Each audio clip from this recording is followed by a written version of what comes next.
Well, hello, friends of Bill W. and other friends. You have landed on Sober Speak. My name is John M. I am an alcoholic, and we are glad you are all here, especially newcomers. Newcomers, that is, both to recovery as a whole and newcomers to this podcast. Sober Speak is a podcast about recovery centered around the 12 steps of Alcoholics Anonymous. My job here on Sober Speak is simple. My job is to provide a platform to the amazing stories of recovery all around us. Consider Sober Speak, if you will, your meeting between meetings. Please remember, we do not speak for AA or any 12-step community. We represent only ourselves. We are here to share our experience, strength, and hope with those who wish to come along for the ride. Take what you want and leave the rest at the curb for the trash man to pick up. Hello, ladies and gents, boys and girls, me amors. Welcome to episode number 167 of Sober Speak, a meeting at your fingertips. I, John M., will be the chairperson for this meeting between meetings, and I am truly honored and privileged to serve all of you listening in. So, take a seat, if you will, around this virtual table, and let's get started. First things first, I want to say Happy New Year, or Prospero Año, to those that are listening around the globe. And if you're listening to this on the day it is released, which is Friday, January 1st, this is indeed actually New Year's Day. And if you're listening to it throughout the week or whenever you happen to hear this, Happy New Year. Welcome to 2021. I know 2020 was challenging, but as I said last week, not everything was challenging, at least for me, throughout all of 2020. There were a lot of silver linings. I hope that you can find some gratitude in your heart for the things that did go well during 2020.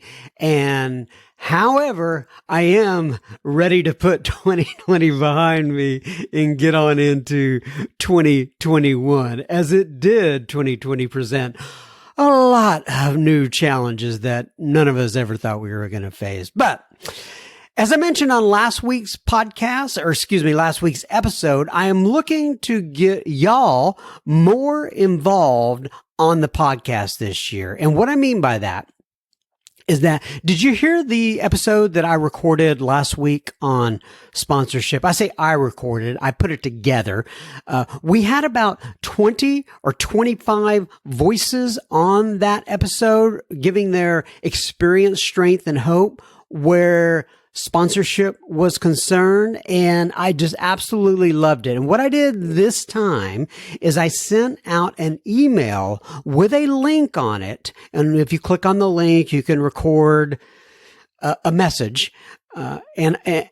So anyway, I sent that out, and I had about 20 or so people respond to me, giving their experience, strength, and hope on sponsorship. And I want to do more of that sort of thing coming up here in 2021. But I neglected to mention last week that I got that idea from a gentleman. He's a great guy. I listen to his podcast all the time. His podcast is called Inspired Insider, and the guy's name is Dr. Jeremy Wise, Weisz. And he has been doing podcasting forever.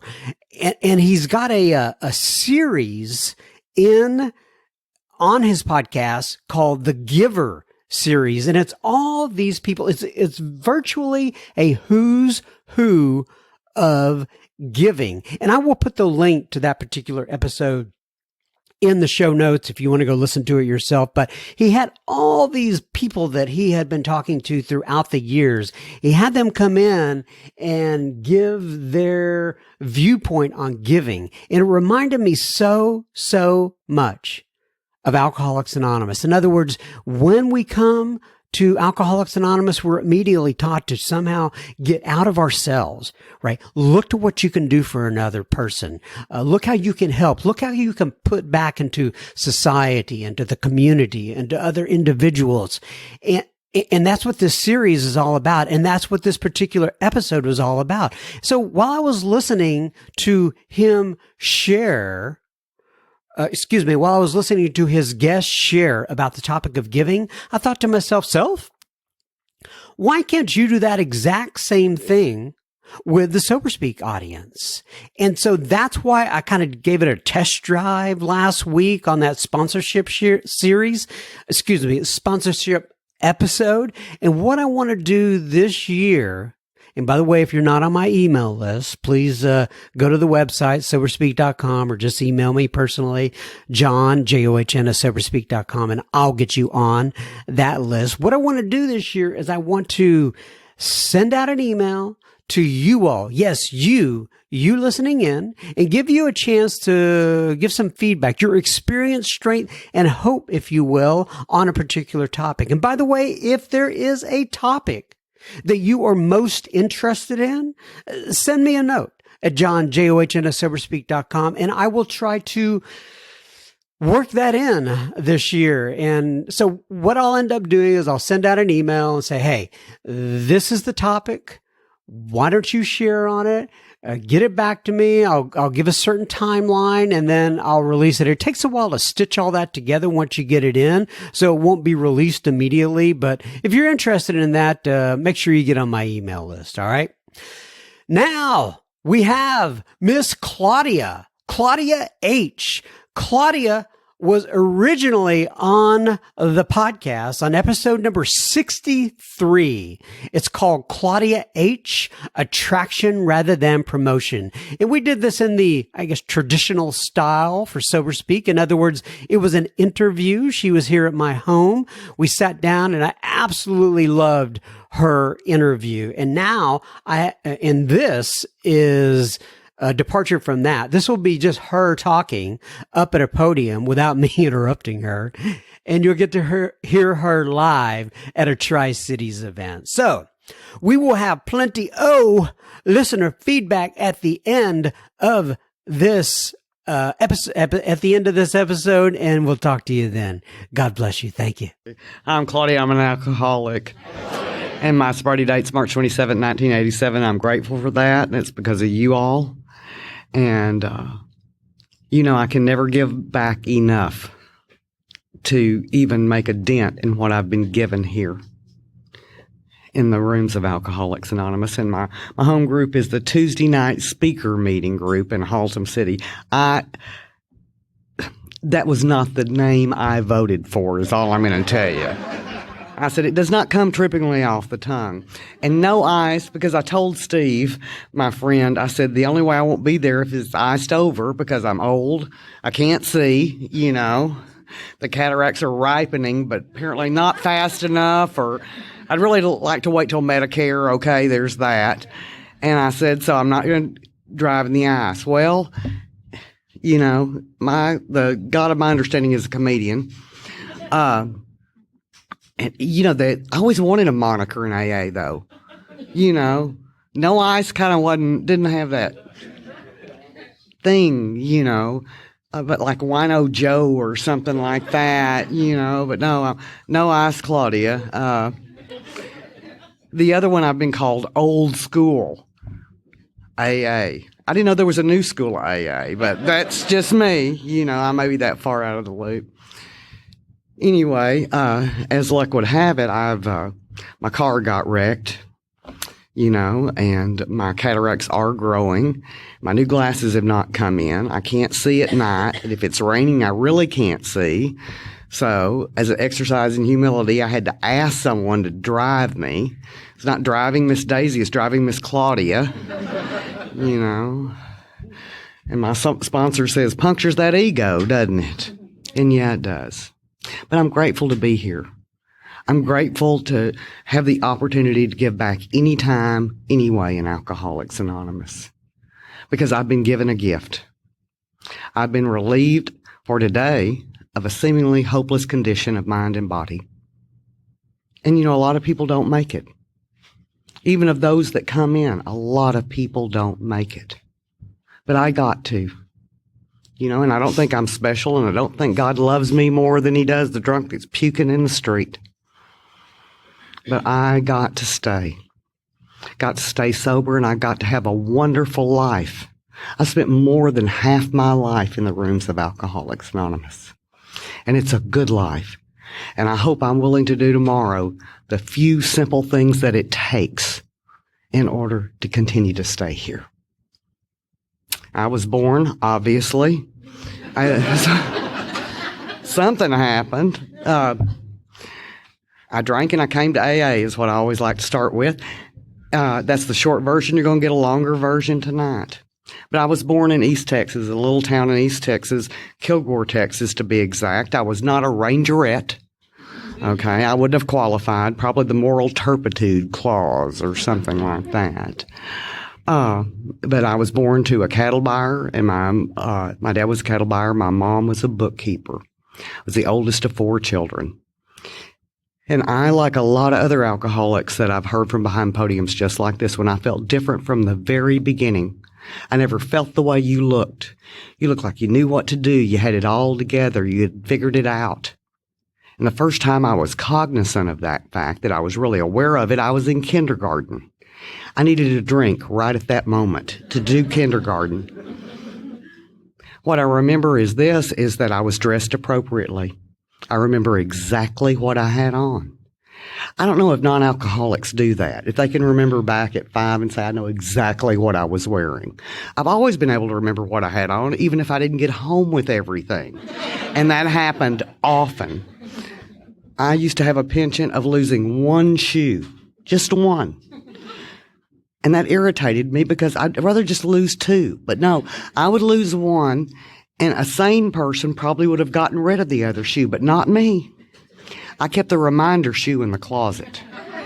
Because who knows, I might find its mate the next night. And that's the way it went. But anyway, I had on a pink dress with blue velveteen bows. I had on black shoes because it was after Labor Day, and frilly, itchy socks. My mama used to say, you got to suffer to be pretty. I have done a lot of suffering. I'm just going to tell you. And I was out in the schoolyard, and there's this big kid named Charles, and he looks over and he goes, get the girl in the pink dress. And I was horrified because I had no idea what Charles was doing. Probably playing tag or something like that, but I didn't know. And my ego kicked in right at that moment because more than anything else, I did not want Charles to know that I did not know what was going on. So I made a decision. I ran, and I believe I ran for about the next 25 years of my life. Because more than anything else, I didn't want you to know that I didn't know, that I wasn't capable, that I wasn't okay. I made another decision that I was going to try and figure out who you thought I ought to be and be that person. That's a lot of work. It's a lot of insanity. And because of this program, I don't have to do that today. I'm perfectly okay in my skin, who I am. I wouldn't change a thing. Well, a few things, yeah. Let me retract that. Pull that one back. But anyway, I also thought I was different because I came from a family where my daddy drank every day and mama cried. And daddy drank and mama cried. Sounds like a country and western song, doesn't it? But that's the way it was. And I am not an alcoholic because my parents were alcoholic. I can tell you that right now. I'm an alcoholic because of what alcohol did to me and for me when I drank it. It made me okay. Wouldn't matter to whom I'd been born to.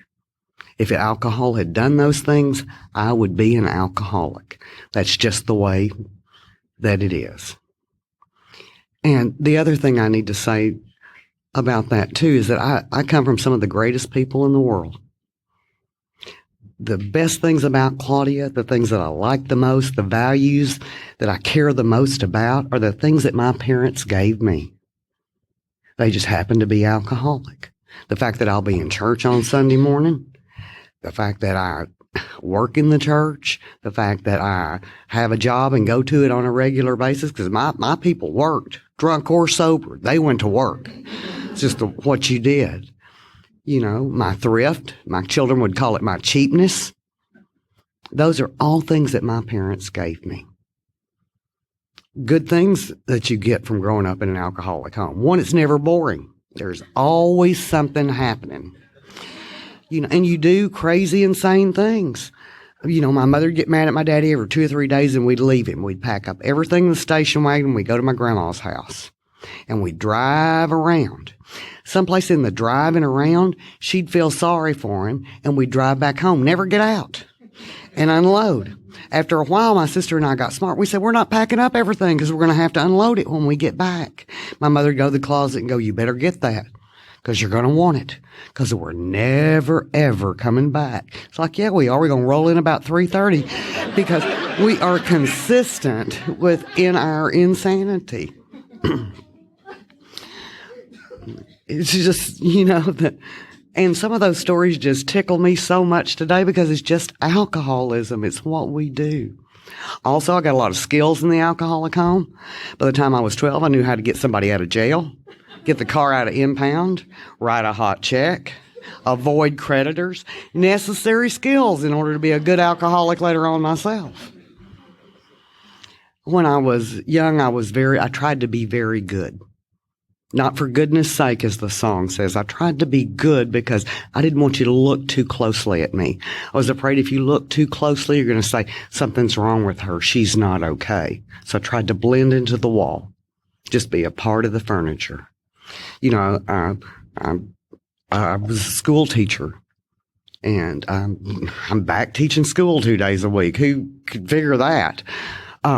And they are the cutest kids. I'm just going to tell you, they just tickle me all the time. But you can see those kids that tried to blend into the wall. They don't make any trouble, and they're really good. And I made good grades. But I was lonely. I didn't know how to do life. I didn't know how to talk to people. Didn't know what to say, how to do it. If I thought about what to say, you'd already walked off, or what came out was the exact wrong thing at the exact wrong moment. I was tangled, twisted, and terrified. All the time. That's what I remember. Desperately wanted to fit in. Desperately wanted friends. Knew that alcoholics know loneliness like nobody else does. We also feel everything more than everybody else does. There's that. When I was about 13, my daddy went bankrupt in the cattle business, and we moved up to the north end of Fort Worth. And I made a decision that I was going to find some group of people that I could fit in with. I was willing to go to any lengths. Absolutely do anything. Moved up to Fort Worth, and I looked around, and I saw a group of people I thought that I could fit in with. They had a limited set of criteria. You had to drink and do other things, wear a certain type of clothes, and get in trouble. They were the hippies. And that ages me, but I'm proud to be approaching 63. And it looked like if you did those things, you could hang with them. And I thought, I can fulfill this set of criteria. And so I begged my mama for the hippie clothes, which was not easy. My daddy's a cattle buyer. My brothers are rodeo cowboys. Daddy didn't like long hair on boys or girls. But I knew what to do. I just waited till Mama got mad at him, and she'd go along with anything. And so I'm manipulative, too, by this point. Got an ego, That was like I used to say I was shy as a young child. My sponsor calls that self-centeredness, not shyness, because all about me. Anyway, I'm dressed appropriately. I start telling them about all my drinking adventures in Kilgore, Texas. I hadn't even had a drink at this point, but I'm pretty good at lying, too. So I've got another skill set. And wasn't too long after that I had my first encounter with alcohol. Now, I need to tell you two things. One, I wasn't going to be an alcoholic because I thought I knew what an alcoholic was, what they acted like and what they smelled like. And that was my daddy. I thought he was crazy, and she was even crazier for going to get him all the time. My mother had an internal GPS long before there were GPSs. We'd go get him every Saturday night at the Pilot Point Auction Barn, not too far from Little Elm. And I had to go with her because somebody had to drive the pickup truck back. She always found him and the pickup truck. Never failed to do it. Every time. We went up there one night and found him, and he was in a motel room. And the door was open, and there was money laying all around. He's in his underwear, and he's seeing things on the wall. And I didn't think, this is a sick man, how can I help? I thought, he's crazy. She's crazier. And as soon as I can, I want to get as far away as I can, and I will never, ever be like them. See, I thought that if I knew what alcoholism was, I would not be one. And our book says that knowledge avails us nothing. And it didn't do one thing for me. So anyways, about this time I had my first drink. Wasn't going to be an alcoholic, like I said. And I went over to this girl's house, and her parents were gone, and some older guys came over, and they brought some booze, and I started drinking, and the magic happened. Suddenly, I was okay. Now, I have to say this, at 13, I was a stick. I didn't go through puberty till I was about 18 years old. I wanted to get into junior petite so that I wouldn't have to wear stuff that had dogs and duckies on it. I had waist-length, reddish-brown hair, freckles on my face, and braces on my teeth. I used to cry to Mama and say, Mama, I want to be pretty. I want to be pretty. And she'd say, but you're so wholesome. Like a cow. I want to be a Guernsey when I grow up. What I really wanted to be was a sex goddess, you know. Started drinking, and suddenly, now I wasn't a sex goddess, but I had a good chance on being a sex goddess at some point. There was hope. I was okay for the first time in my life, and I actually thought, this is it. I am okay. It was my solution. It was that power greater than myself that allowed me to do what I couldn't on my own, and I did well alone. And I set about to do it as often as I could, whenever I could. You know, the problem with alcoholism is that it's a progressive disease. I didn't think I was alcoholic at that point. It was my solution. How could it be a problem? I started suffering consequences. I have to tell you about the way I drank. I never drank one. I don't believe I ever drank socially. I never intended to drink socially. I used to say I'm drinking to get there. That place where you're okay and it's not too sloppy and you don't lose too much time. I blacked out for greater or lesser periods from the beginning. I thought that happened to everybody when they drank. I could consume enormous amounts for my size. I could drink big guys under the table. I didn't know I was paving my way into Alcoholics Anonymous. I thought I can hold my liquor, and people would say, you can hold your liquor. And y'all, I was so proud of that. Look at me, I can hold my liquor. I've been able to put it on several resumes. Can hold my liquor. I went from being a straight A student to my grades were in the toilet. Started getting in trouble. Wasn't too long after that I began to fulfill that third criteria. My mama caught me smoking cigarettes. She said, I'm going to tell your daddy. So I made a decision to run away. I was going to Boulder, Colorado. Why? That's where all the hippies were going. So I packed up all my hippie gear, called a guy I knew with a car, and took off. I had 39 cents, no brush, and the waist-length hair. I wasn't very well prepared. It wasn't a well-thought-out journey. And I don't know what I thought my parents would do. Say, hey, send us a postcard from Boulder. Let us know when you decide to come back. They stopped what they were doing long enough to put it out an all-points bulletin on me. And they found me the next night in an abandoned 2-story house in Lake Worth, Texas. We're on the second floor. Heard the knock on the door. It was the police. They were looking for me, not somebody else, as I hoped. And I was so frightened that I ran to the balcony and I jumped. Missed the concrete by about an inch. I know the God of my understanding has been taking care of me a long time, even though at that moment I thought death was preferable to seeing my mama. My mama was a short, mean little woman who carried a hammer in her purse as her weapon of choice. I have seen her walk into bar rooms and clear it out in less than 5 minutes. She'd pick up anything when she had a mat on. It was impressive, is what it was. But I didn't have a lot of other options. So I went home. They burned all my hippie clothes and sent me to school the next day in a little purple double knit dress that my mother had bought. It was that ghastly 70 double knit. Not many of you are old enough to remember, it was awful. She said I'd ruined my reputation. I'm sure that purple knit dress did. They're probably still talking about it because, I'm the center of the universe and everything. Wasn't too long after that, they said I needed to change schools because I could never live down the shame of what I had done. So I changed schools. I immediately fell in with the people that were doing what I was doing. I've always been able to find you folks. You just tend to be in recovery today. and I was off and running. Managed to graduate from high school by the grace of God, literally. Nothing that I did. If they had the same rules that back then that they do today, I never would have made it. Never would have made it. I graduated 235 out of a class of 250. I was 15th from the end. The counselor called me in my senior year, and she said, "What are you going to do when you get out of high school?" I said, "Well, I'm going to college." And she issued to me what I believe is the AA challenge. She said, "Oh, you're not college material." I believe the reason I have a degree today is I had to show that woman that she was wrong about me. The same thing happened to me in my first meeting of Alcoholics Anonymous. Went in, everybody was lambs and bunnies. The women huddled up around me. They gave me their numbers. They took mine, which is wonderful. And I don't mean to decry that. There's this one girl, though, Marlis. And she's a tough old bar broad, let me tell you. Got a lot of eyeliner. Deep old smoker's voice. I don't think she smiled much ever. And she looked at me, put her hand on her hip, and she said, "You'll never make it." I stayed sober at her for 3 months. You know, it's the AA challenge is what it is. And it worked on me. Of course, you know what happened? We became friends, and she died sober, because that's always the way it works in Alcoholics Anonymous. Anyway, I left home, graduated. I'm 17 years old. I got a better job waiting tables. I left home because I have to get away from the crazy people, because everything that's wrong in my life is their fault.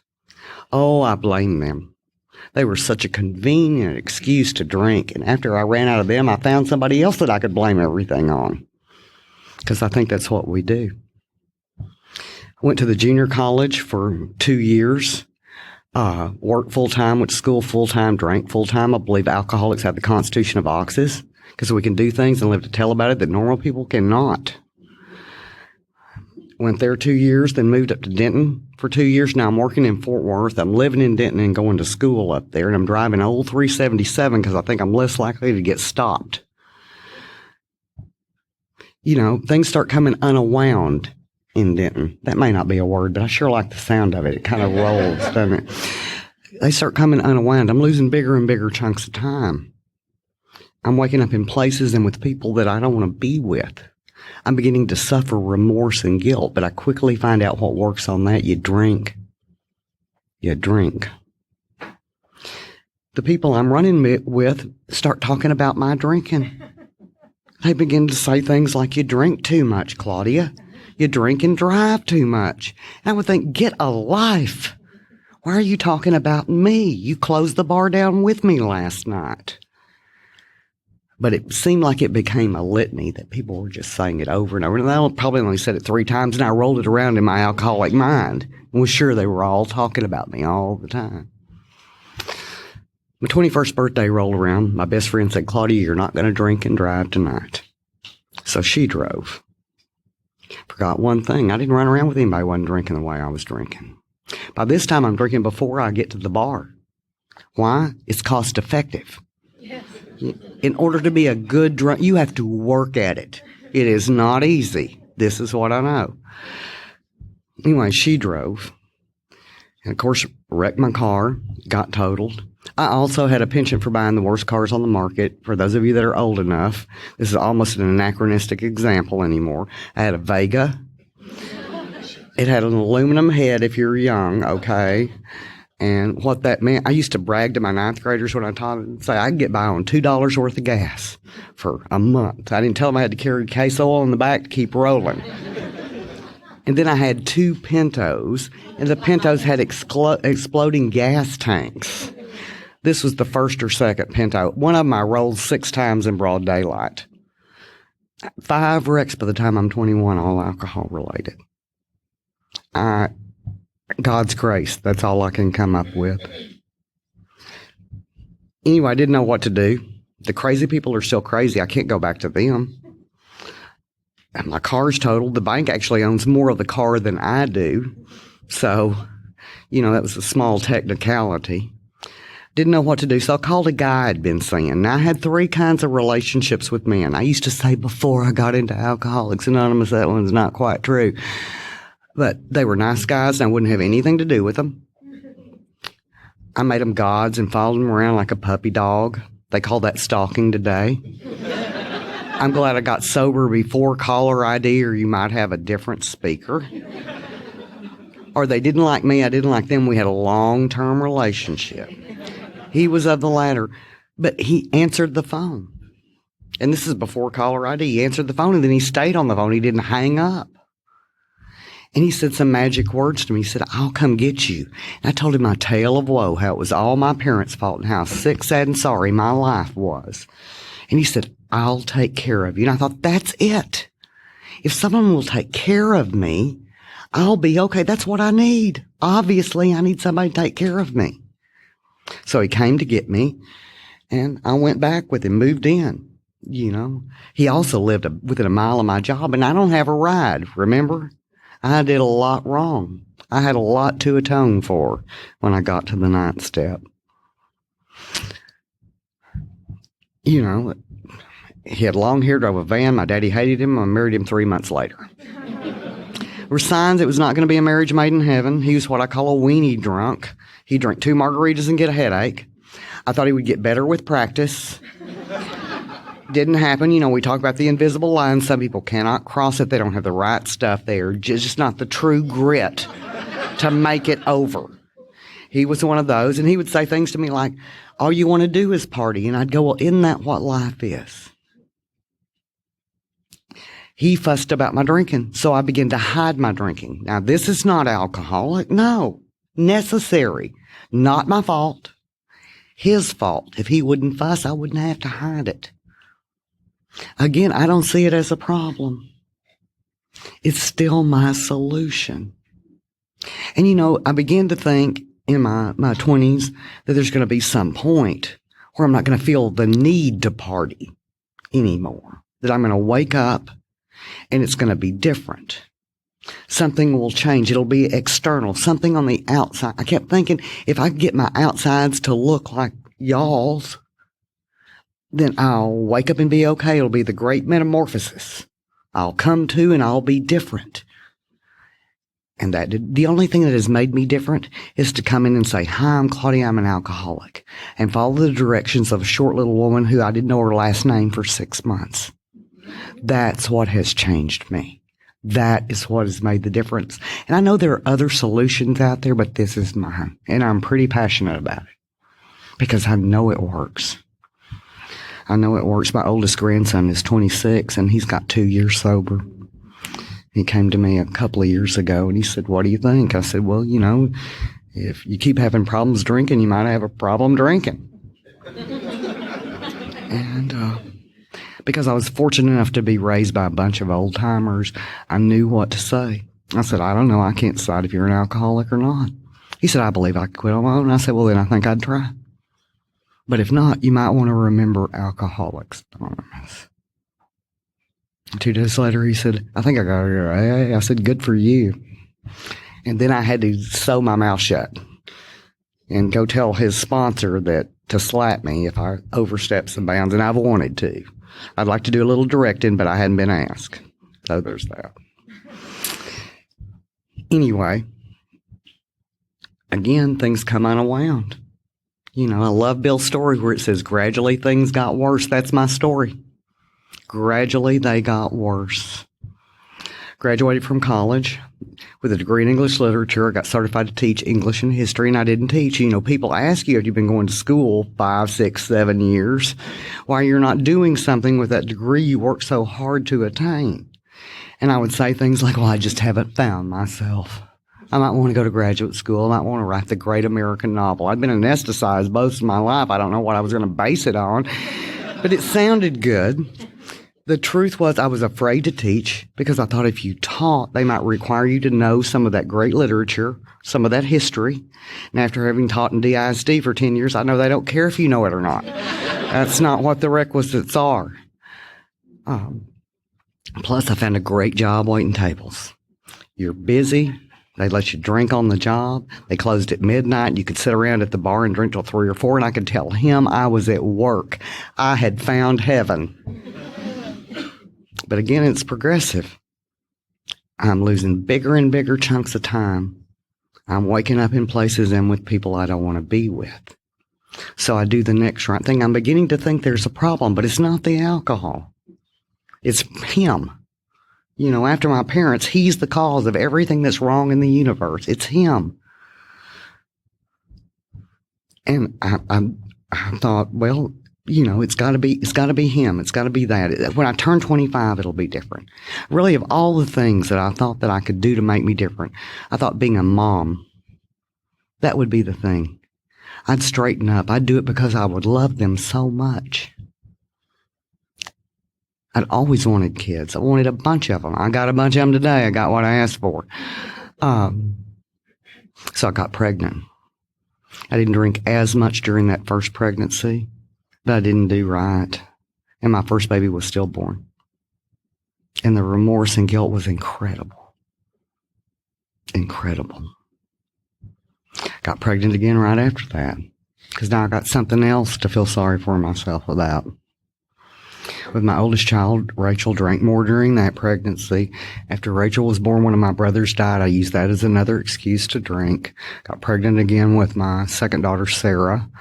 Drank more during that pregnancy. Got pregnant again for a third time. After Sarah's pregnancy, we start going to the counselors and the therapist and things like that for the problems in the marriage. My marriage looks a lot like my parents' marriage, but guess who the drunk is? It's me. It's me. Got pregnant with my son Daniel, and I drank pretty much alcoholically throughout that pregnancy. And by the grace of God, I have 3 healthy children. And it's grace. And grace is unearned and undeserved. I did nothing to deserve the children that I have. Nothing. If it had been today, they'd have never let me walk out with them from the hospital. And that's just the truth. Kind of helped that I did see my gynecologist in the program of Alcoholics Anonymous. But anyway, that probably another reason. When I was pregnant with Dan, I knew I was an alcoholic. Because, see, I know what an alcoholic looks like and acts like and smells like. I know. And I'm saying those emergency prayers, please, God, let this baby be okay. If you let the baby be okay, I swear to God, I'll quit. I'll do whatever it takes to quit. And I meant it. It's just like those people that come into the rooms and want to get sober. They're sincere in their want to. They're just, for whatever reason, not there yet. I wish there was something that we could do to make them get there. Bonk them on the head. You know, hit them with a big book. Do something like that. Tie them up. But we can't. We can't. Anyway, Dan was okay. And I was drunk the next day. And I drank for the next 18 months. And I love that passage, and there is a solution that says, we have known much of heaven. Because if you've been where I've been, you've been to the other place. I did everything I knew. I changed the way I drank. I'd get up in the morning and say, please, not today. Not today. And then I'd look up and I'd be at the 6th of the 16th. Went to work. Got fired from several waitress jobs for my drinking. Went to church. I thought if I could just go to church and stand next to those normal people, what they have will jump onto me just by osmosis, or something would happen and I would be like them. Taught 4th grade Sunday school drunk.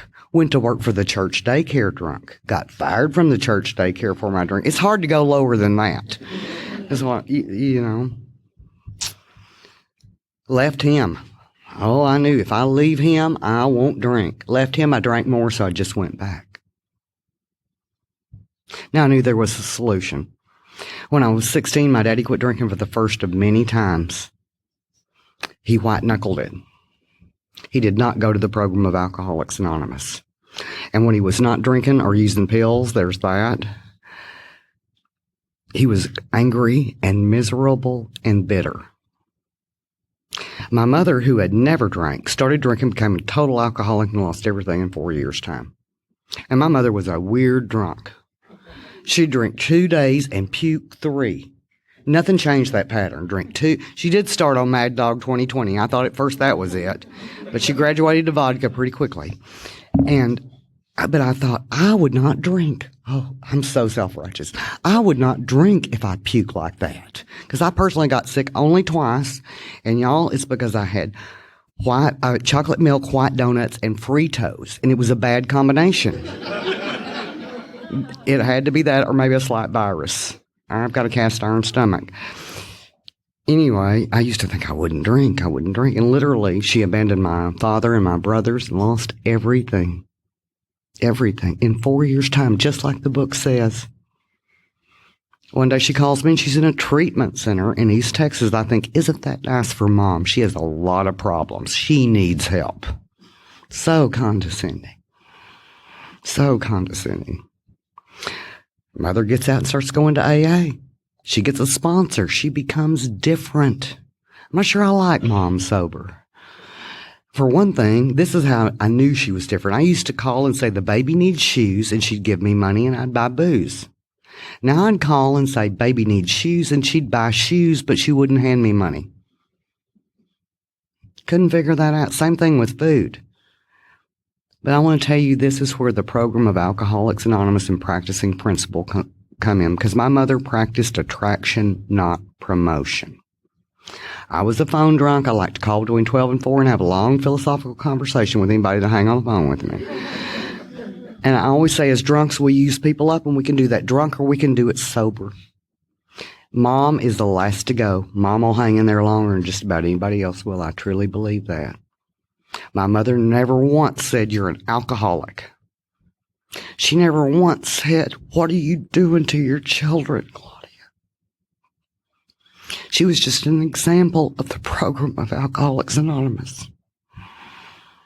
Now, I've raised children in this program, and not one of them's an alcoholic. Sometimes I wish they were. We could help them. Anyway,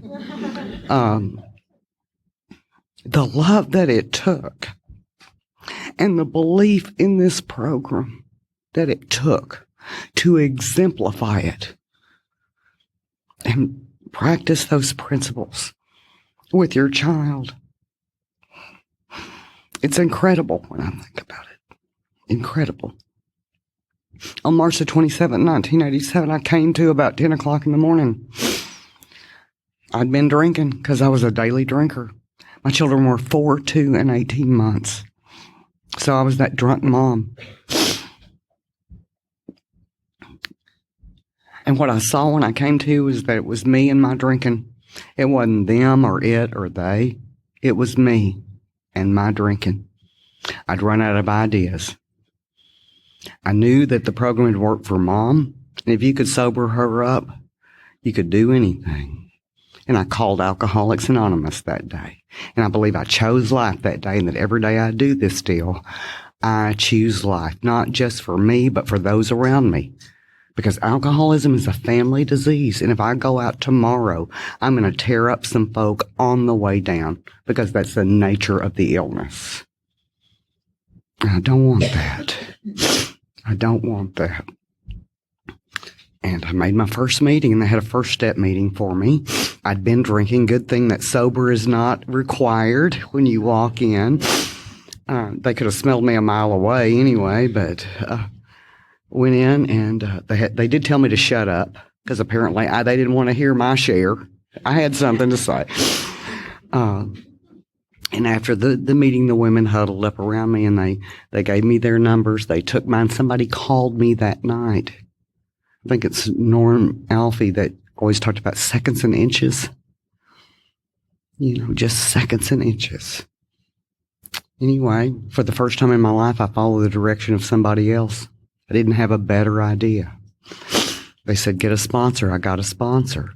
I didn't know how to choose a sponsor. I chose my first sponsor because she had a great haircut, the cutest outfits. She had a car. All of the tires matched.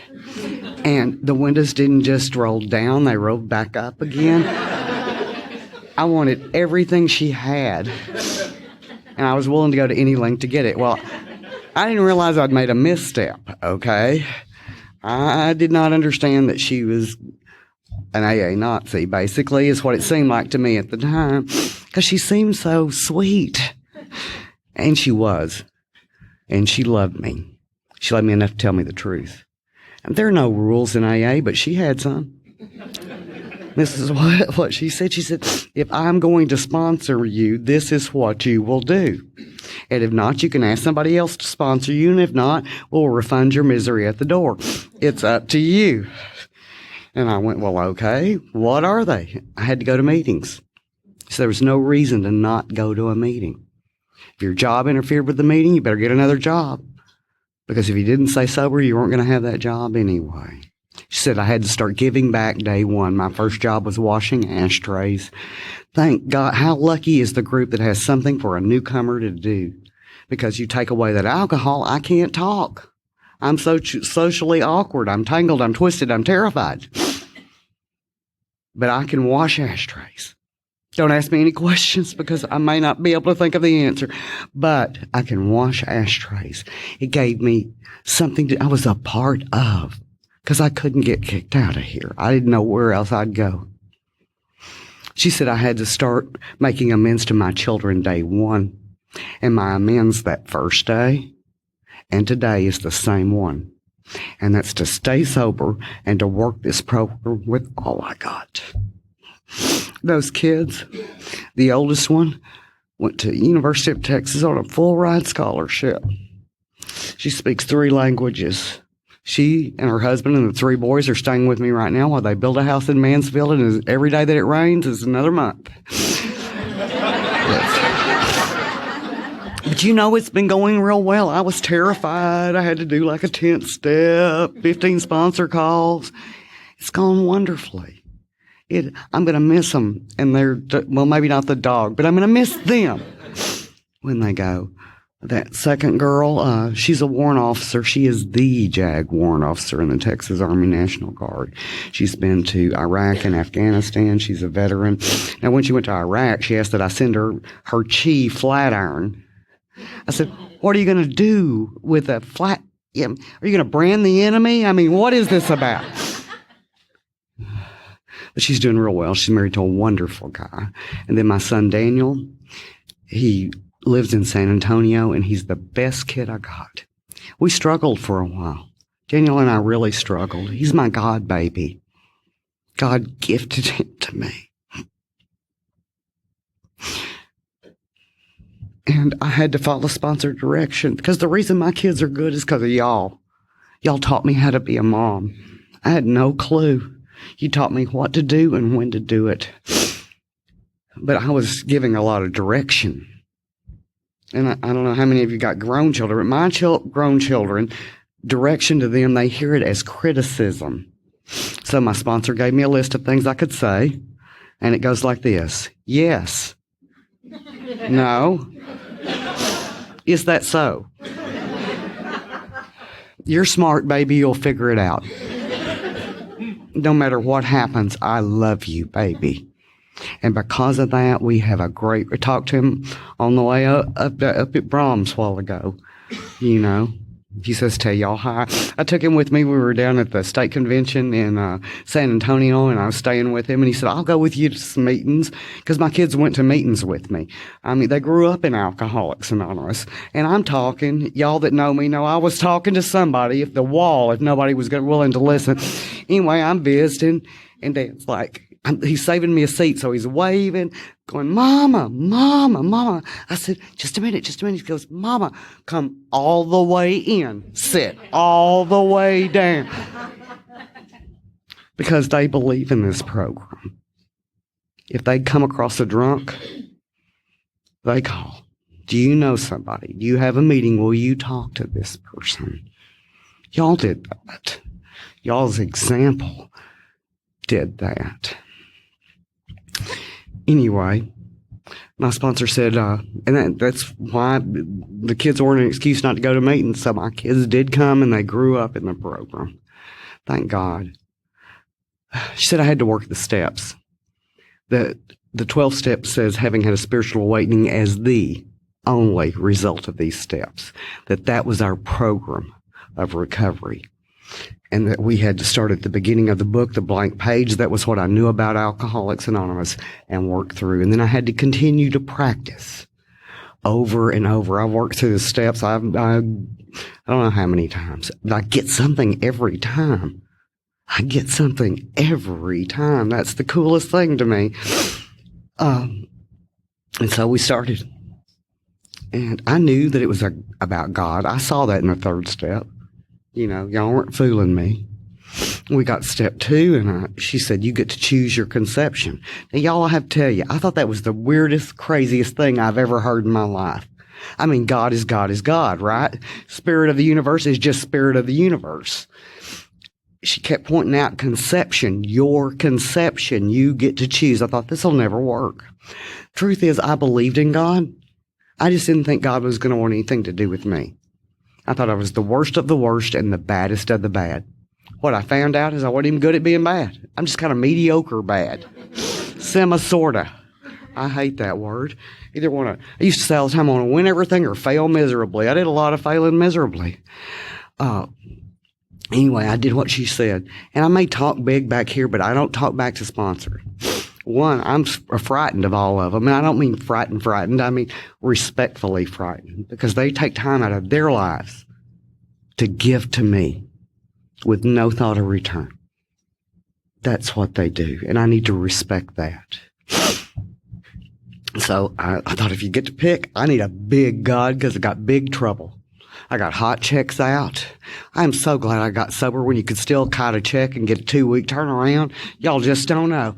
Now, that instant credit thing, I'd have been in trouble. The lights would have stayed off. That's all I'm going to say. I had hot checks at the DA's office. I was married to him. Obviously, he didn't like me. I didn't like him either. I had 3 small children. 2 of them weren't potty trained. They don't just go potty train themselves. Didn't know what I was going to do about all that. So I thought, I need a big God, because I got big trouble. And I'll tell you today, I'd put my God up against anybody's, because I believe he's the biggest one in the Dallas-Fort Worth Metroplex. Anyway, it took time. Little by slow, I came to believe. For one thing, I saw you stay sober. And some of you had great reasons to drink. And I would think, man, I drink. If you're new, don't think this. This is not a good thought, okay? Man, I'd drink if that happened to me. And not only did you not drink, you were okay. You were meeting calamity with serenity. I was impressed. I was staying sober. Everything I had done had not kept me sober. I'd get up in the morning, I'd pray like my sponsor told me to. She said, pray whether you believe or not. Believe that I believe. That's enough. Believe that I believe it will work for you, Claudia. And that's what I did. And then eventually, I have a step 2 story. That moment, it wasn't that I wasn't coming to believe. It's that I believed that God wanted something to do with me. When I was 11 months sober, I left my first husband with $10, 3 kids, and 2 suitcases, and went to a women's shelter. Now, I'm not that smart. But I told my sponsor, I said, I don't know what I'm going to do, because they eat 3 times a day. And she said, well, you're going to trust God. I thought, well, she didn't hear me. I said, they eat 3 times a day. And she said, trust God. I said, I'm willing to do that. I have the concept. Where is the food going to come from? And she said, trust God. And my truth today is that God always meets me at the exact moment of my need. Not before. Not when I think he should. It's like, here's a check, Claudia, don't worry. It'll be okay. No, someplace in the stepping out on faith, he meets me. And that's what happened there. My children didn't do without a thing. Not a thing. I'll tell you something else cool. Both of my daughters and my son they're very community minded. And my second daughter, Sarah, she does a lot of work for the women's shelter. This Christmas Eve, the kids and I got to serve dinner at the same shelter we were in 31 years ago. And I'll tell you, there's no way to get from there to here without God. There is no way. Anyway, I thought it comes full circle. Comes full circle. I wasn't going to cry this much. Apparently I am, but that's okay. I always wanted to cry pretty. I never do. I sling snot, my mascara and my makeup runs. I want to cry like Marlena Dietrich. one crystal tear glistening on my... Of course, she had those false eyelashes. That probably helped. But anyway, got out of the women's shelter, got a better job waiting tables. I always say if my business goes belly up and my part-time job that I have now, I'm going to go to Denny's or Waffle House because that's where old waitresses go to die. And I'm going to make good money. Started applying at school districts. They weren't beating down my door going, please come teach our children. Eventually I got hired, Dallas Independent School District. And, scared to death because I still don't remember any of the literature. Well, they got me teaching history. I know less about that. My sponsor said, just fake it till you make it. I thought, what are you talking about? I didn't even, first day they said, well, show up tomorrow at 8:15. This is after I got hired. And I thought, okay. And so I show up. I thought they were going to train me or something. And the principal comes in and he said, well, let's go. I said, where are we going? He goes, to your first class. I said, do you mind telling me what I'm teaching? And is there a book for it or something like that? I went in and just faked it. Ninth graders don't care if you lie to them. They're not listening to you anyway. So you can just say whatever you want to. I just made stuff up, Oh, scared to death. I mean, I whined and cried. I thought, how many hours do I have to take to not do this because I can't do it? I talked to every teacher in Fort Worth that was a sober member of Alcoholics Anonymous to help me through. And they were just like, Claudia, just go in there tomorrow and try again. It's like, ugh. But, that's what, and my sponsor said, she goes, I'll tell you what you do. You go tomorrow and you look for that kid that's not okay, that needs somebody to say something kind. You be kind and you look for a way to give back and be kind to Claudia. And one day the next right thing was to just teach school. Just teach school. Those ninth graders taught me so much about unconditional love. So much. I got to learn to be different. And God gave me that opportunity we were talking about Renee earlier. It was an opportunity. It didn't look like one at first, and then I didn't want the opportunity, but I got it, and I wouldn't change a thing. I did an inventory, and I got the relief from the fifth step. I also advocate getting rid of the inventory because I did not.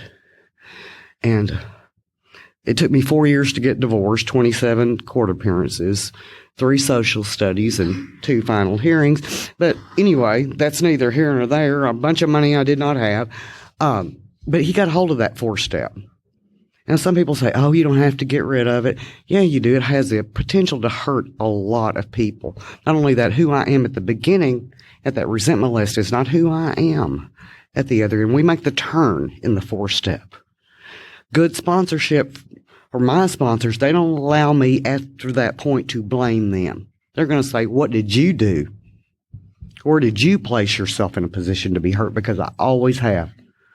And that's what I get to work on then. But anyway, I've been teaching at Kimball 3 years and went to school one day, and all over the parking lot in several hundred copies were the worst items in my inventory. Well, that's what I said and a whole lot more. But luckily, there's some professions that attract our kind. Teaching is one of them.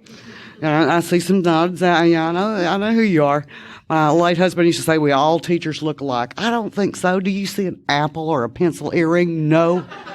Not going to be caught dead in one either. I'm just telling you.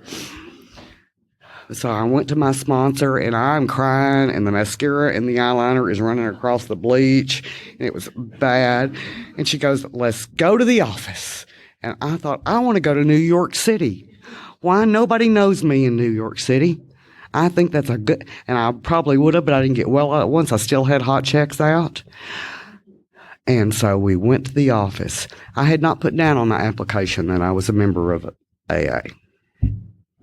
If you have a situation like that, you need to pray and talk to your sponsor. We didn't because we didn't think I'd get hired. So they could have fired me right then. But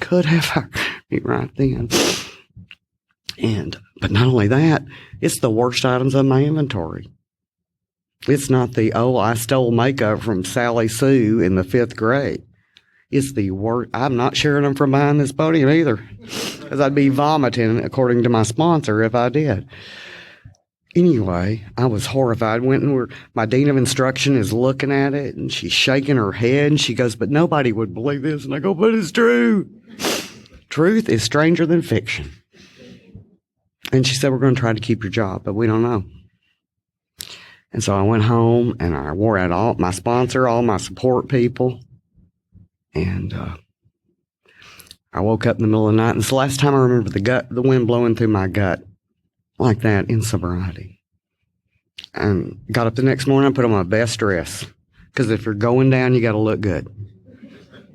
I prayed all the way to school, and I said, "God, I can't do this. I can't do this. I can't face them. Now they know what I've been running from since I was in kindergarten. Now they know." And all I had to do was step out of the car, because again, God met me at the exact point of my need. It was like I was wrapped in cotton, and he carried me the rest of the way. I was really concerned about my ninth graders. I thought they won't respect me anymore. I don't know if you know any ninth graders personally. They respect no one. You better just hope they don't throw sharp objects. I used to say they're alien beings from another planet who return to human form sometime in the sophomore or junior year if their parents are really lucky, and it may be a whole lot later. But I didn't have any trouble from my kids. Not any trouble. Now, there were some adults didn't talk to me. But I went into my first class. There was a kid, and his name was Melvin Neville. He had the highest hair at Kimball High School. And he used to stick stuff in it to defy gravity. It's a distraction technique, and it worked. Just like, wow, what have you got in your hair? It was impressive.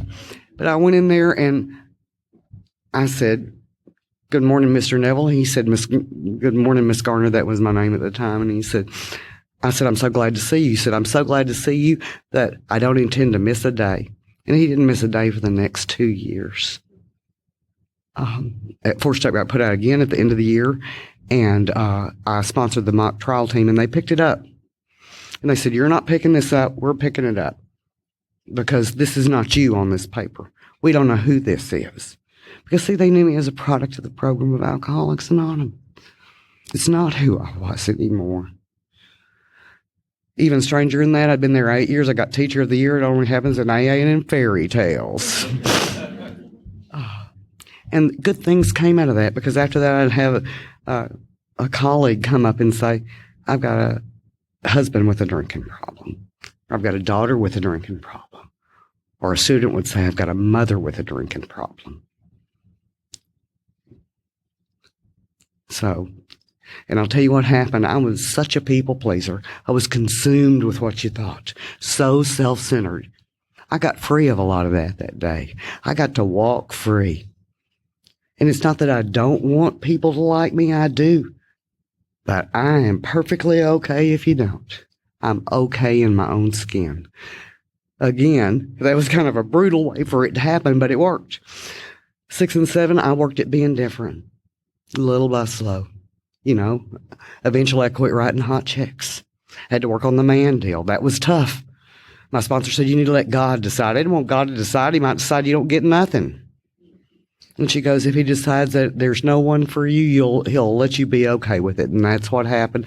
Then along came Mr. Jack. And I married someone in Alcoholics Anonymous. He was 21 years older than me, and he had 18 years more sobriety.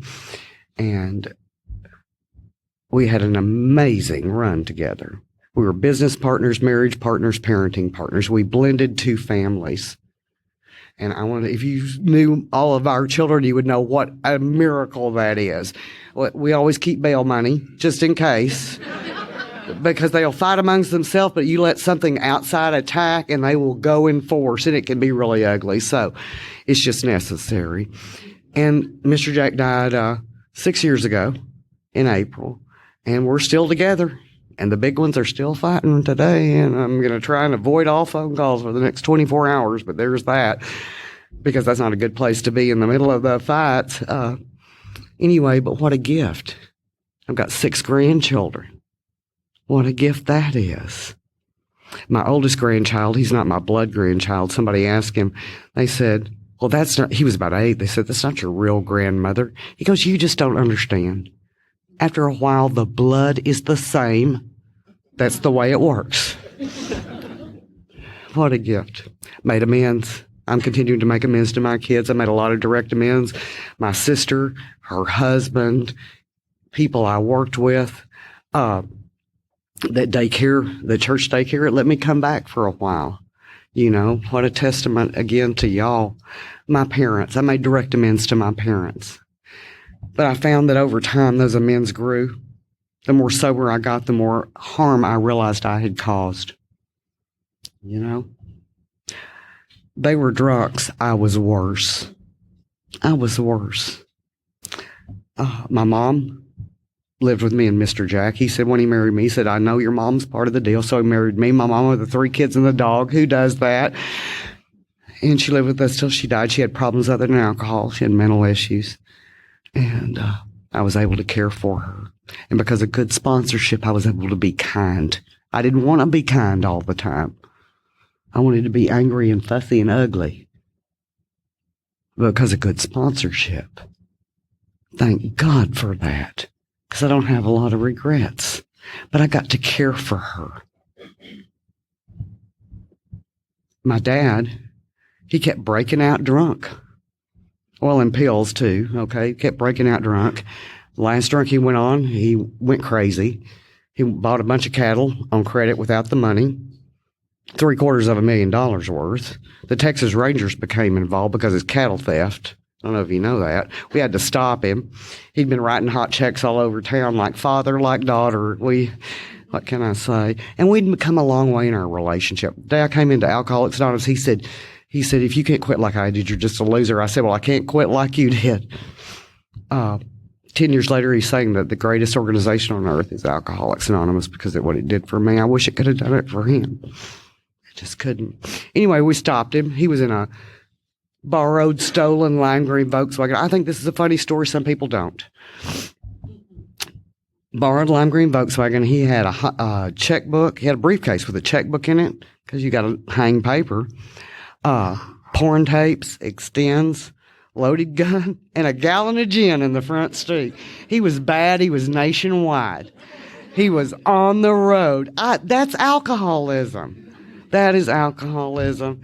Anyway, we got him stopped and were able to do equity shifts and nobody went to jail, you know, and I was able to care for him till he died. When I look at the truth of it, my parents did the best they could. Nobody gets up at 5 and says, I want to grow up and be an alcoholic and hurt a bunch of people. You know, nobody does that. And the truth is, my mom showed me the way in. My dad showed me what life would look like if I didn't do. The winner here is Claudia. It's Claudia. I persevere in 10. And the forgiveness, when I was able to forgive that last level with him, I got freedom at a new level. Because I hung on. Y'all did some secret blaming. Don't do that either if you're new. Anyway, I persevere in 10. I improve my relationship with the power greater than myself in 11, and I try to give back in 12 in any way that I can. My favorite thing to do is to work with another female alcoholic.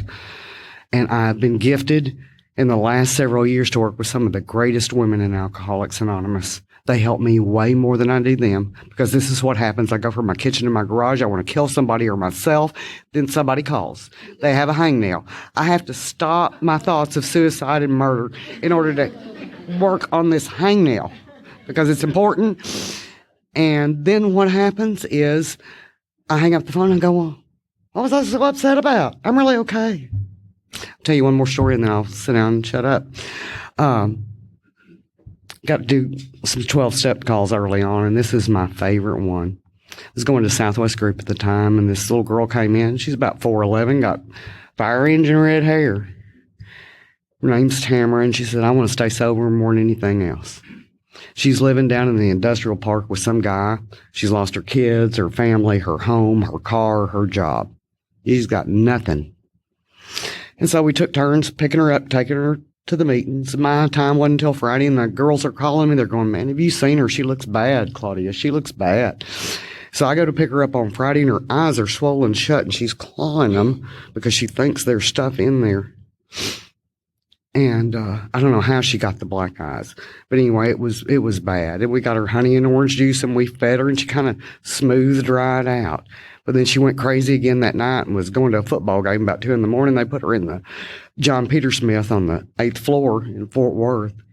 Went up there to see her the next day, and I was talking to the social worker, and he said, well, she's got somewhat of a wet brain. I called my sponsor, and I said, Gracie, she got somewhat of a wet brain. And she said, you're forgetting something, Claudia. I said, what am I forgetting?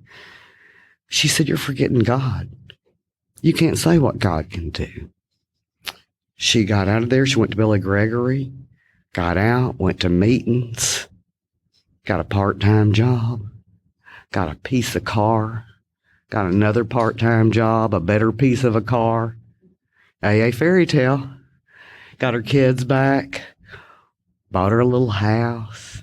She calls me one day and said, I'm going to be a plumber. I said, well, go on with your bad self and go be a plumber. And she became a journeyman plumber. And she calls me one day and she's got an inoperable brain tumor. And y'all, I was mad.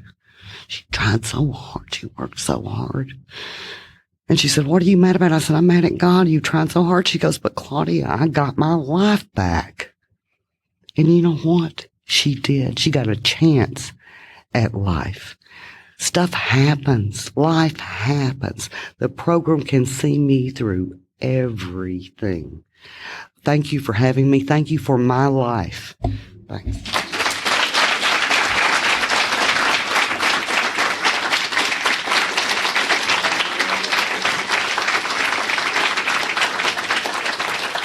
Thank you, Claudia. You are a treasure in Alcoholics Anonymous. I sure do appreciate everything that you have done for the fellowship throughout the years.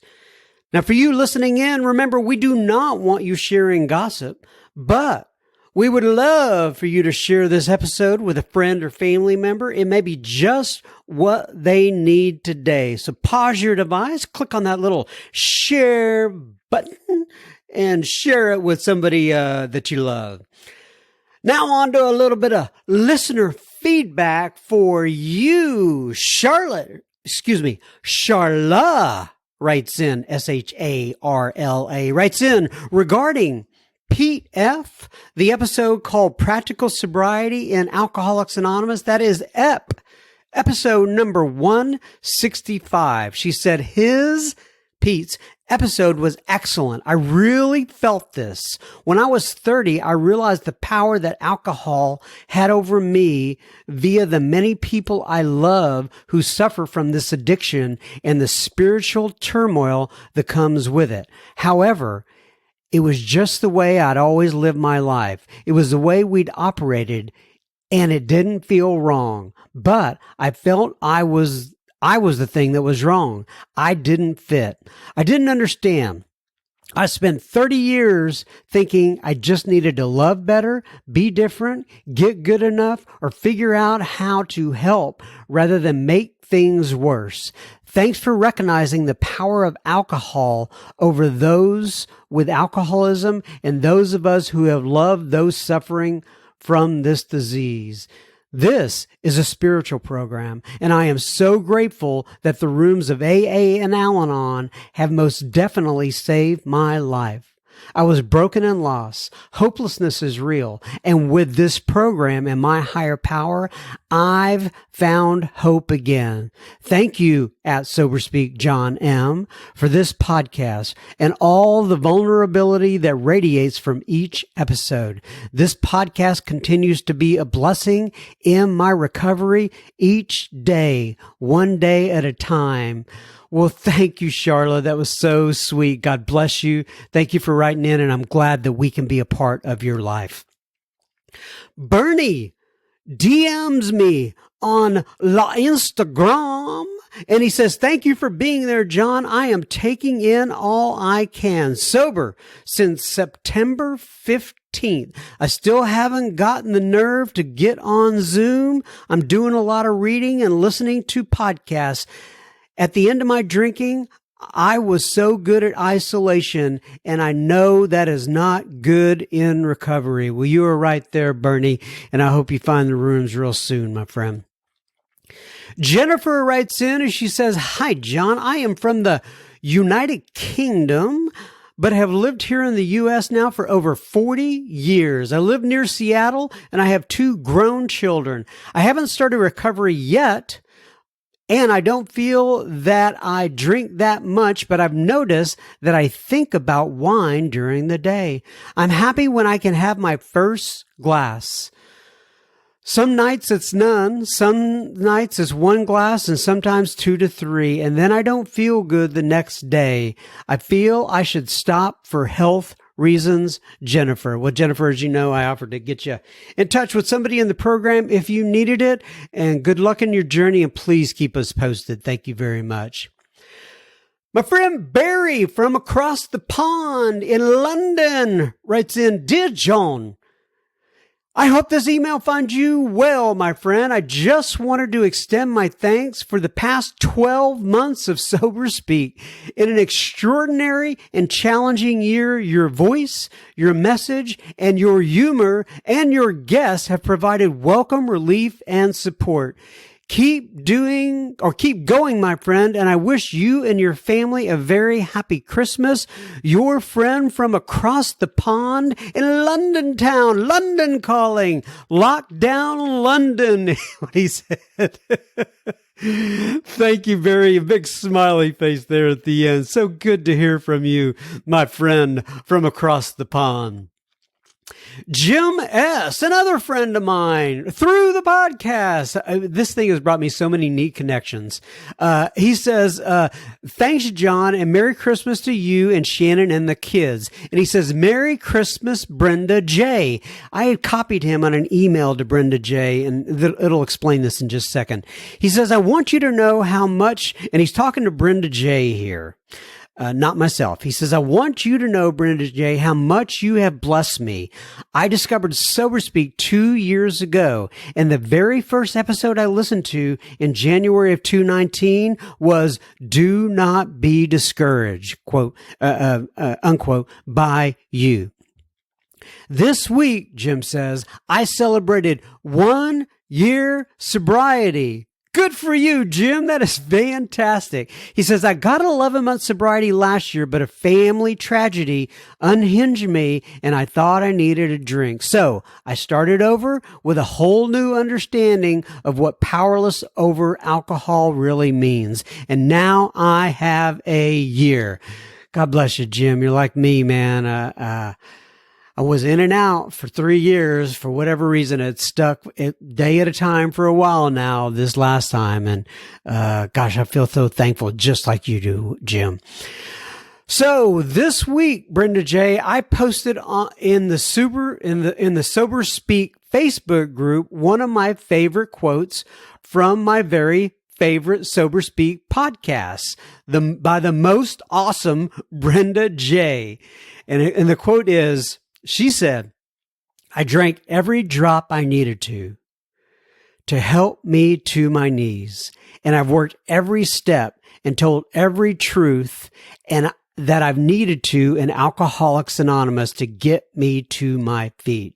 Do not be discouraged. Do not be discouraged." And that's from episode number 50 from Brenda J. If you haven't heard that, it is a mighty powerful episode. You probably want to go back and listen to that. And once again, Mr. Jim, Merry Christmas. Excuse me. Well, Merry Christmas too, but happy birthday to you, my friend. Rachel writes in. Rachel says, "Hi, John. I will be 10 months sober on the 25th of this month. My sober date is the February 25th of 2020, and tomorrow is my 42nd birthday, and I'm feeling extremely blessed and proud of the journey that I have started this year. My higher power placed the AA fellowship in my life through an absolute miracle. I was having crushing anxiety, depression, and a knot in my stomach that wouldn't go away no matter how much I drank, and I was truly scared. I didn't know what to do one morning in February. I couldn't take it anymore, and I called a doctor's office to ask to be seen for my anxiety. They made an appointment for me within the hour, and I met with a very compassionate doctor who realized I was an alcoholic. She sat with me for over an hour and talked to me, and I felt so much relief to be, quote, seen, unquote, and to realize the devastation alcohol was creating to me physically. Before I left her office, she gave me a woman's business card and said, "This is another patient of mine who wanted me to give her phone number to any of my patients who are struggling with alcohol. Please call her to talk." Well, God bless that doctor, Rachel. How about that? Anyway, she says, that phone number was my lifeline to AA. My now dear friend Jess, hope you're listening to this, Jess, who answered my call when I reached out to her feeling lost and alone. She opened her heart and welcomed me into the fellowship, and from that day, the story just keeps getting better daily. I love your podcast, John, and have connected with almost every one of your speakers. I feel the kinship through suffering and the grateful hearts in each story. I'm going to read that again. I like that. I feel the kinship through suffering and the grateful hearts in each story. Such a lovely way to put that, Rachel. And she says, and now I'm off to doing my morning meditation and then head to my 7:30 a.m. home group meeting called As Bill Sees It in Camp Hill, Pennsylvania. A sober circle I am so grateful to be part of. A big heart, much love and thanks, Rachel. Well, hopefully the folks in the As Bill Sees It in Camp Hill, Pennsylvania get to hear this particular episode, and much love and thanks back out to you, Rachel. Thank you for writing in, and God bless you, and God bless that doctor. She really knew what she was doing. Natalie writes in, and the title of Natalie's, the subject line of Natalie's email was episode 59. So obviously it's in regard to episode 59. She said, "Hey, John, I have been going back and listening to some of your older podcasts. I have not found one that I didn't like or didn't learn something from, and it has helped me in my sobriety. Thank you so much for what you do and for what your guests are doing." With that in mind, at the end of the episode, there was a lady on episode number 59 named Patty who had 40 hours of sobriety and was... It was irritated by your giggling laugh out loud. she wouldn't be the first. And then she says, and also on that episode was Carla, who celebrated 60 days. Is there any way for you to find out if these women are still sober today? If so, I would love for you to have one of them on the show, or perhaps you could just update us and let me know what they thought about, and I hope their sobriety is going well for them. The reason that it matters is because I got sober in 2018 as well. So when I heard the podcast, I was immediately curious as if they made it past those early days and into COVID. Anyway, thanks again for all you do. Curious from Palestine, Texas, Natalie R. It sounds like a Dear Abby thing, doesn't it? Well, dear Curious from Palestine, Texas, as you know, I emailed back. This has been a while since I've read it. I forgot about this. And I said, it's so hard for me to keep up with people who aren't writing in. But what I would do is go ahead and read this on the air. And Patty, if you're out there, and Carla, if you were out there from episode number 59, if you would please write into me again at john@soberspeak.com, and we will read an update from your lives. From your lives. It sounds like a soap opera. From your lives on one of the upcoming episodes. So Natalie, thank you for writing in. And I love it. You know, I get a lot of people who write me about people that they hear about in one of these letters or emails that you guys write in. It's absolutely fascinating. I love it. I love that we have a community and that there are people out there when you write in that are out there praying for you, thinking about you. They're concerned about you. They want you to do well. And I love that you share your experience, strength, and hope and are so vulnerable with me and vulnerable with the listeners. It is absolutely incredible. Thank you again, Natalie. Excuse me. Erin writes in and she says, "Hi, John M. of Sober Speak." Well, hello, Erin. She says, "Right when the pandemic hit, I started listening to Sober Speak. Today, I listened to episode number 120. The reason being, it must be one of the episodes from Gary K, because she says the reason being is that my dad's name was Gary, and I won't say his last name, but it starts with a K. So I have listened to a number of the podcasts featuring Gary K, and I always channel my dad, who died in 2005, but was sober for a few days shy of 20 years when he died. So he was, so he's almost 20 years sober when he died. He was only 71 and passed away after a stroke and heart attack. We were close, but I got sober in 2012, so never got to share recovery with him. Oh, I always like what Gary K has to say, and he reminds me so much of my dad, to some extent at least. You are a really good interviewer, John M. Every episode I listen to helps me in some way. Thank you so much for what you do. I also heard you read transitions. Oh, and it was like listening to a friend. What she's talking about there is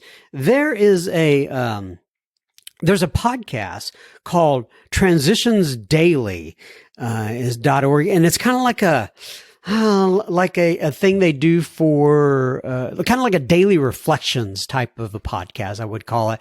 It's probably more than that, but anyway, I'm doing a bad job of describing it. But they asked me, Buddy C actually asked me to read for some of the days in November, and I was very honored to do that.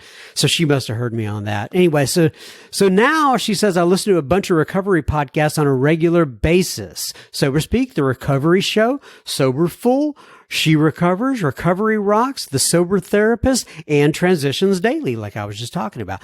Take care, and thanks for all you do, Aaron K. Well, Aaron K., God bless you, and thanks for all you do, and thanks for being a part of this community. Finally, I think, is this the final? Yes, the final. Last but not least, Wilson writes in. By the way, I told Wilson I really like his name. Like Bill Wilson. That's what I'm referencing. I mean, I like his name anyway, but just the fact that his first name is the last name of our founder, I don't know. Is that serendipitous? Ooh. I think I just used a word that I really don't know what it means, but I said it anyway. Is it serendipitous? Wilson writes in, he says, "Hi there, John. Love your podcast. And I really enjoyed Bill C. talking about the 4-step. He says, I was clean and sober for 7 years in the other fellowship. I didn't say which one that was, but anyway, it says service, sponsorship, etc. I got very involved. Life was great, though I still wrestled with God. The group can be enough for some, but for me, there was always the subtle nagging feeling that I needed more. That was never successfully addressed, and eventually I stopped doing the things that allowed me to recover. I put my career and family before my recovery. I lost everything once again. I got sober and returned to the rooms after 6 years of painful relapse this October. I'm in halfway and life is getting better. I was the, quote, edgy atheist guy. I've never heard that term. I was the edgy atheist guy for decades before the first time I found recovery. In recovery and during years long relapses. The thought that, quote, God may exist but is not active in our lives, unquote, or, quote, no human can truly understand God, unquote, or, quote, Look around. God has abandoned this place, unquote, blah, blah, blah. Those are thoughts that didn't really serve me well anymore. In fact, they never have. At almost 50, I'm finally realizing that simply the act of seeking a relationship with a God, higher power source that I don't need to understand is enough to grow spiritually. There is enough power in just the willingness to seek Him, the second step, he says, and accept that His existence is possible for me to recover from active addiction. I don't fight it anymore today. Daily prayer with humility to Him as even possibly existing is enough for me to continue on with the steps and find happiness without the use of mood and mind altering substances, the same substances that stopped working for me decades ago anyway. Substances are irrelevant. They are simply a symptom. I made a conscious decision to deal with those old resentments, and I was told by a few old long-timers not to share about anything but alcohol towards AA, and made a commitment to go through the steps in the big book. I still attend other fellowship as well, as their literature and, quote, grittiness, unquote, will always continue to resonate with me.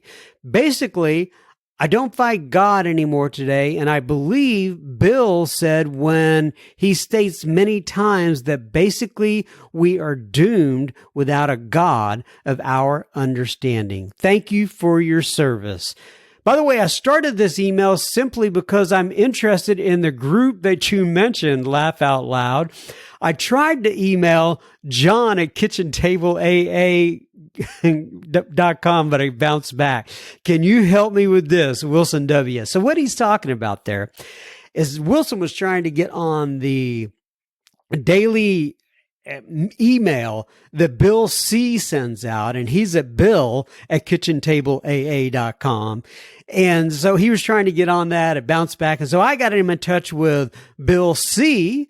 And Bill C said, by the way, I forgot to say Happy New Year, and spent Christmas yesterday writing a fourth step, such a way to cap off a tough year. I love that he was writing his fourth step on Christmas Day. So anyway, I got him in touch with Bill C, and Bill C got him on that email list. And then Wilson put, by the way, I am in West Palm Beach, Florida, and I am a member of the Day Openers 7 a.m. at EDI Club. So if anybody out there from the Day Openers at EDI Club, whatever that means, in West Palm Beach, Florida, is listening in, well, hello, and give Wilson my best. And he says, hit me up anytime, John or Bill, especially if you're visiting.